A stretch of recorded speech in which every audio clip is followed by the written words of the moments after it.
how God guides you when you don't know what to do. You ever find yourself wide awake at 2:30 in the morning, just staring at the ceiling? Your mind won't slow down, but no matter how hard you think, you still don't know what to do. Yeah, I've been there more times than I can count. Maybe it's about your job, whether you should stay or finally walk away. Or it's about your aging parents and how much help they really need. Maybe it's one of your kids making choices that keep you up at night. Or that quiet question in your own heart. Lord, what do you want me to do with the years I have left? At our age, these aren't small decisions. We've lived long enough to know that choices have weight. We've seen friends make big moves that turned out well and others that didn't. And if we're honest, sometimes the fear of making the wrong choice feels heavier than the choice itself. I remember one season a few years back. I was sitting in my truck after work, engine running, just parked in the driveway. My wife was inside making dinner.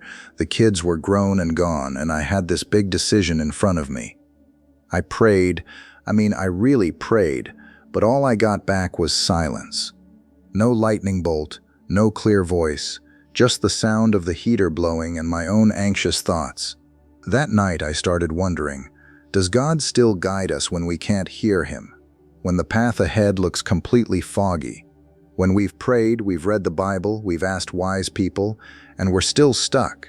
I used to think guidance was supposed to feel dramatic, like a burning bush or writing on the wall.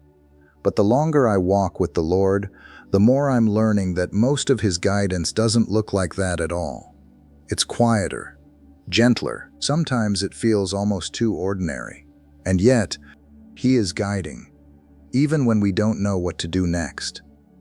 That's what I want to sit with you about today, not as someone who has it all figured out, because I don't, but as a fellow traveler who's slowly learning how God leads us through the fog, one uncertain step at a time. If you're in that place right now, that in-between space where nothing is clear, I hope you'll stay with me.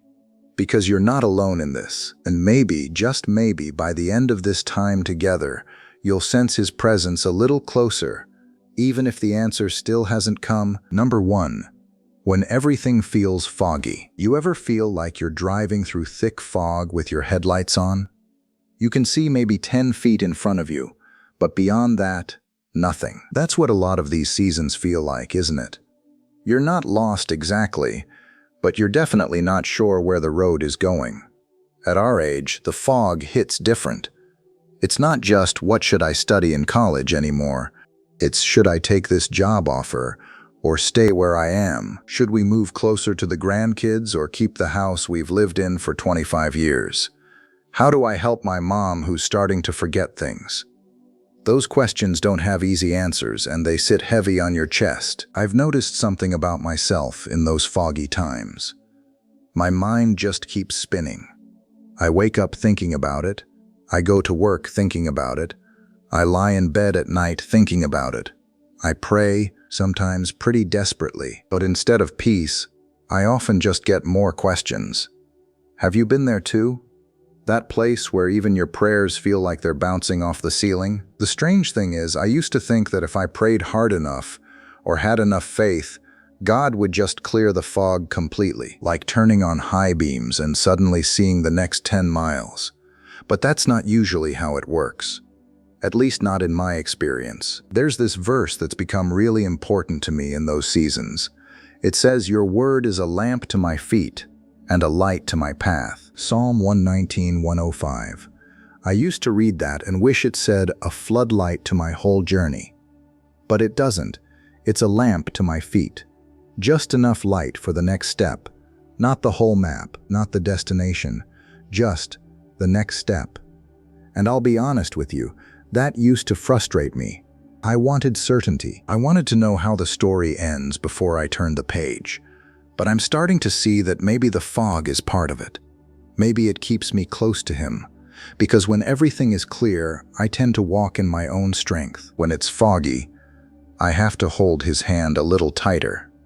I've spent so many nights trying to force clarity, trying to figure it all out in my head. But the longer I walk with the Lord, the more I'm realizing that sometimes the fog itself is his way of saying, "Slow down, trust me here." And even in that fog, he's still there. That's what I've been learning anyway. But it took me a while to even get to the place where I stopped panicking and started listening differently. Because the first real shift for me happened when I stopped looking so hard for answers and started looking for him instead. Number 2, the first thing I learned to do. That's really where things began to change for me. When I stopped treating the Bible like an instruction manual for my specific problem and started opening it just to be with God. I remember one particular morning, I was up early, coffee in hand, Bible open on the kitchen table. My mind was still racing about this big decision I had to make.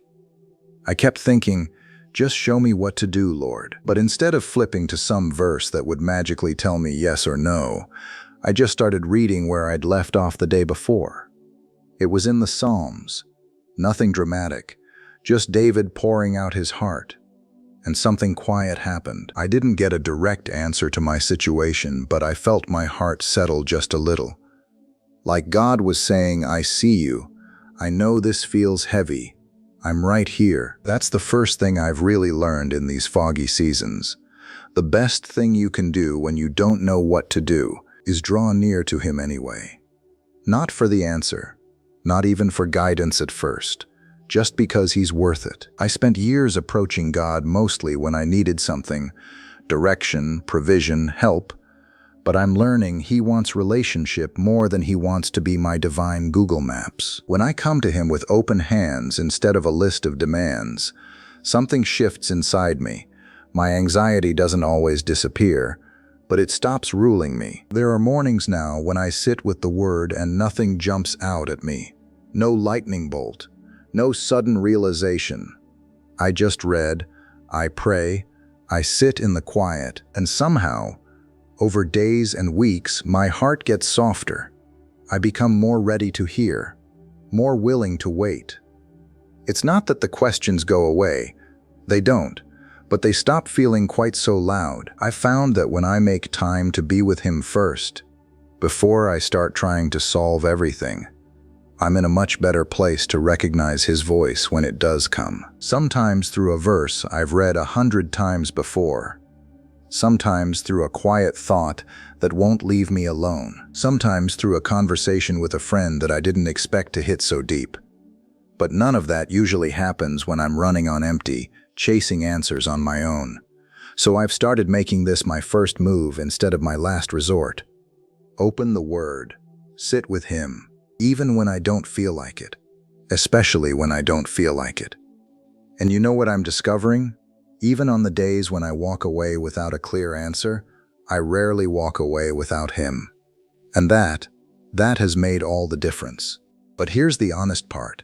Even when we draw near, there are still times when our hearts stay restless. That's when I've had to learn another way he speaks, not always through words on a page, but sometimes through something much more quiet inside us. Number 3, when God speaks through peace, or the lack of it. That's when I've had to learn another way he speaks. Not always through words on a page, but sometimes through something much more quiet inside us. There have been a couple of big decisions in my life where I did all the right things, prayed, read scripture, talked to trusted friends, and still felt torn. Then one day I noticed this subtle difference. When I thought about moving forward with one option, something inside me felt settled. Not necessarily excited or emotional, just quiet, at peace. But when I considered the other direction, there was this persistent unease. Not fear exactly, but like a gentle, not this way. I used to dismiss that as just my own feelings. But I'm learning that God often speaks through the peace or the lack of it in our hearts. Let me say this carefully, though. This isn't some magic formula where every good decision feels like floating on a cloud. Sometimes the right choice still comes with nervousness because it's hard or requires sacrifice. But underneath that, there's often a deep sense that this is okay. I can rest in this. There's a short verse that has helped me more than I can say. It says, "Let the peace of Christ rule in your hearts." Colossians 3:15. I like how it says rule, like the peace of Jesus gets to have the final say, not my racing thoughts or my fears. When I've learned to pay attention to that inner peace, or the absence of it, it has saved me from some painful mistakes. I remember turning down a job opportunity years ago that looked perfect on paper. Good money, good title, but every time I prayed about it, there was no peace. Just this quiet resistance. I almost ignored it because it didn't make sense logically. But I waited. 6 months later, that company had major layoffs. I dodged something I couldn't have seen coming. Other times, I've stepped into hard things that scared me. But underneath the fear, there was this steady peace that said, "This is where I'm leading you." It didn't remove the difficulty, but it gave me the courage to keep going. Of course, this takes practice and honesty. You have to slow down enough to actually listen to what's happening in your heart, instead of just pushing through with logic or pressure. At our age, we're pretty good at ignoring that still small voice because we've got responsibilities and bills and expectations. But I'm finding that when I make space to check in with that peace, God often uses it to guide me. Still, there are seasons when even that feels unclear. The peace doesn't come right away. And in those times, I've started noticing that God sometimes speaks through the circumstances around me too. The doors that open, the ones that close, the unexpected things that happen. Number 4. The quiet voice of circumstances. And in those times when peace is hard to find, I've started paying attention to the quiet voice of circumstances. Now, I need to be careful here because it's easy to over-spiritualize everything. Not every flat tire or every delayed flight is a divine message. But when you're walking closely with the Lord, you start to see patterns. Doors that swing wide open at just the right time, other doors that stay stubbornly closed no matter how hard you push. I remember when my wife and I were praying about whether to move or stay put. We loved our house, but the yard work was getting harder every year.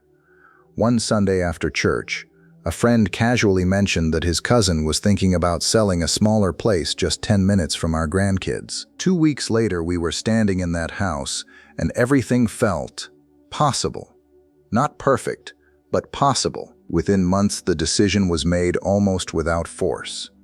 It wasn't dramatic, it was just a series of small things lining up in a way that felt gentle. Other times, God has spoken by closing doors. I once pursued a business opportunity that looked amazing. I had the skills, the contacts, even some excitement. But every step forward met resistance. Paperwork issues, financing fell through, key people backed out. At first, I was frustrated. Later, I realized it probably would have been a disaster for my family and my walk with God. Looking back, those closed doors were kindness, not punishment. There's a promise I hold on to in these seasons. It says that in all things God works for the good of those who love Him. Romans 8:28. Not that every circumstance is good, but that God is working through them. Even the confusing ones, even the disappointing ones, He's not wasting anything. The hard part is that we usually don't see the good right away. Sometimes it takes years. So I've had to learn not to jump to conclusions too quickly when things don't go the way I planned. Instead of asking, "Why is this happening to me?" more and more I'm learning to ask, "Lord, what are you doing in this?" Because here's what I'm discovering. God is never in a hurry the way we are. He uses time and delays and even detours as part of His guidance. And while we're waiting for circumstances to become clearer, something else is happening inside us. That waiting itself becomes part of how He shapes us. Number 5, waiting is also guidance. That waiting itself becomes part of how He shapes us. I'll be honest, waiting might be one of the hardest things at this stage of life. When you're younger, you feel like you have time to spare. But in your 40s, 50s, or 60s, you start feeling the clock more. You think about how many good years are left, about your health, about not wanting to waste what time you have. So when God doesn't give a quick answer, it can feel almost cruel. I've sat in that tension more than once, praying for direction about a major change, watching months turn into a year or more, and still, nothing clear, no open door, no closed door, just this long, quiet hallway of not yet. In those seasons, I've sometimes wondered if I was doing something wrong. Maybe my faith wasn't strong enough. Maybe I'd missed a sign somewhere. But I'm slowly learning that waiting is not the absence of guidance. Sometimes it is the guidance. There's a verse that comforts me when I start getting restless in the waiting. It says, "The Lord is good to those who wait for him, to the soul who seeks him." Lamentations 3:25. Not good to those who figure it out quickly. Not good to the ones who always know the next step. Good to those who wait. Good to the ones who keep seeking even when the answers feel far away. I've noticed that in the waiting, God does some of his deepest work in me. He peels away my need to control. He exposes my fears about the future. He reminds me that he is God and I am not. And little by little, my prayers change from "Lord, show me what to do," to "Lord, make me the kind of person who can follow you wherever you lead." Some of the best decisions I've ever made came after long seasons of waiting. Not because I finally got a clear vision, but because the waiting prepared my heart to recognize it when it came. The waiting changed me first. If you're in a waiting season right now, I want you to hear this gently. God has not forgotten you. He is not late. He is rarely early, but he is never late. And while you're waiting for direction about what to do, he is actively doing something in who you are becoming. But here's what I've also discovered. We were never meant to wait alone. God often uses the people around us to help us see what we can't see by ourselves. Number 6. God uses people too. God often uses the people around us to help us see what we can't see by ourselves.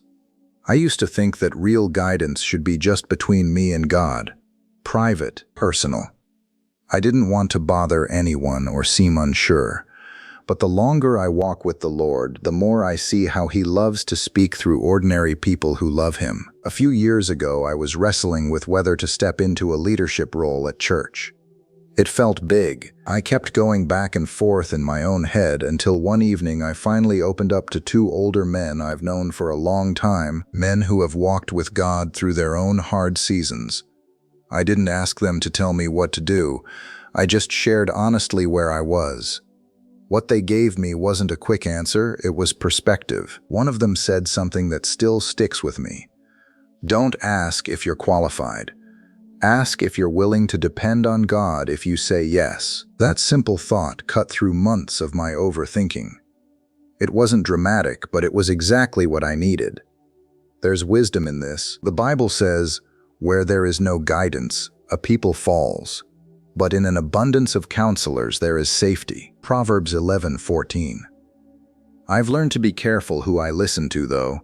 Not every opinion is from God. But when I bring my questions to people who clearly love the Lord, who know me well, and who aren't afraid to speak truth with kindness, very often God uses their words to confirm or correct what's happening in my heart. Sometimes it's a friend who asks a question I've been avoiding. Sometimes it's a spouse who sees something in me I can't see. Sometimes it's even a casual conversation with someone at church that lingers for days afterward. These aren't coincidences, they're part of how he guides. Of course, at the end of the day, no person can make the decision for you. The counselors help, but you still have to walk it out. And that brings me to something I'm still learning: how to take the next small step even when the whole path isn't clear. Number 7. Taking the next small step. That brings me to something I'm still learning. How to take the next small step even when the whole path isn't clear. I used to think faith meant having the full picture before I moved. But I'm seeing more and more that real faith usually looks like putting one foot in front of the other when you only have enough light for that single step. There's a story in the Bible that encourages me every time I read it. It's about Abraham. By faith, Abraham obeyed when he was called to go out to a place that he was to receive as an inheritance. And he went out, not knowing where he was going. Hebrews 11:8. He didn't get the full map. He just got the next instruction: go. And he went. Not perfectly, not without mistakes, but he kept moving in the direction God was leading. I've started applying that more in my own life.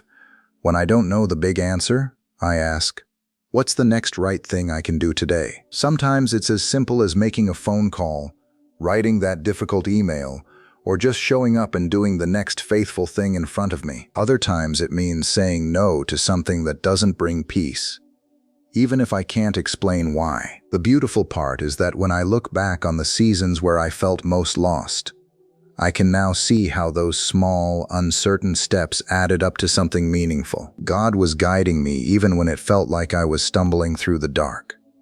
He used every hesitant yes, every quiet no, every moment I chose to trust instead of freeze. You don't have to have it all together. You don't have to feel confident. You just have to keep taking the next small step with Him. And somehow, in His kindness, those steps become the path. When I look back over my life, I realize I've been guided far more than I ever recognized in the moment. And that brings a deep sense of gratitude and hope. Conclusion: He is with you in the not knowing. So here we are at the end of this time together. If you're still in that foggy place, still unsure what to do next, I want you to hear this from someone who's been there. You're not stuck, and you're definitely not alone. God is not frustrated by your uncertainty. He's not waiting for you to finally get your act together before He shows up. He's right there with you in the middle of the questions, in the 2 a.m. worrying, in the quiet ache of not knowing. His guidance might not always look the way we expect, but it is steady, personal, and full of love. My prayer for you, and for me, because I still need this too, is that we would stop striving so hard to figure everything out, and instead learn to rest in the One who already knows the way. That we would keep showing up to His word, listening for His peace, watching the circumstances, seeking wise counsel, and taking those small next steps with open hands. You may not have all the answers today. That's okay. Sometimes the answer is simply, keep walking with me. Lord, for every person listening right now who feels lost or heavy, would you draw near to them? Remind them they're not forgotten. Give them just enough light for today's next step, and help them trust you with the rest. Thank you that even in our not knowing, we are known and deeply loved. If this encouraged you, I'd love to hear your own story in the comments. We're all walking this road together. And remember, the same God who's been guiding you all these years is still guiding you now. Take care, my friend. Until next time, keep trusting Him, one step at a time.